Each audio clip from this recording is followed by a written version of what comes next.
महाराष्ट्रातील प्रत्येक अपडेट जाणून घेण्यासाठी आजच मेट्रो रायगडच्या सोशल मीडिया प्लॅटफॉर्मला लाईक, फॉलो आणि सबस्क्राइब करा। लोकशाहीचा उत्सव आता निर्णायक वळणावर येऊन पोहोचला आहे। जिल्हा परिषद आणि पंचायत समितीच्या रणसंग्रामासाठी उद्या मतदान पार पडणार आहे। प्रचाराच्या तोफा थंडावल्यानंतर आता सर्वच ठिकाणी प्रशासकीय यंत्रणा सज्ज झाली आहे।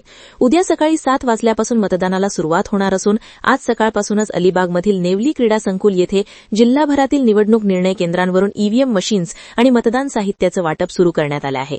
कडक पोलीस बंदोबस्तात ही यंत्रणा मतदान केंद्रांकडे रवाना होत आहे। यंदा कोणाचं पारडं जड ठरणार आणि ग्रामीण भागाची सत्ता कोणाकडे जाणार याकडे संपूर्ण जिल्ह्याचं लक्ष लागलं आहे। संपूर्ण रायगड जिल्ह्याचे जे लक्ष आहे ते जिल्हा परिषद आणि पंचायत समिती निवडणुकांकडे लागलेलं होतं। या निवडणुकांची रणधुमाळी जी आहे ती काल संध्याकाळी 5 वाजता थांबलेली आहे।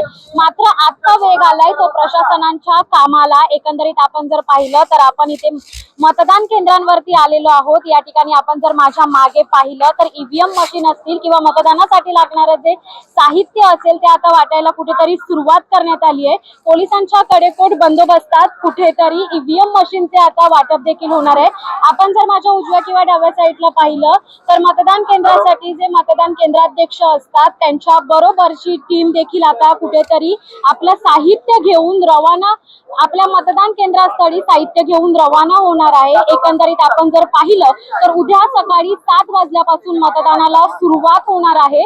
मतदारांमध्ये जेवढा उत्साह आहे आपण जर बघितलं उद्या नेमकं मतदान किती टक्के होणार त्याचबरोबर कोणाची सत्ता येणार हे पाहणं आता तितकंच महत्त्वाचं ठरणार आहे। व्हिडिओ जर्नलिस्ट धनंजय सह मी धनश्री, मेट्रो रायगडसाठी Alibag.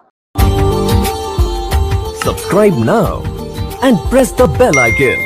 Never miss an update.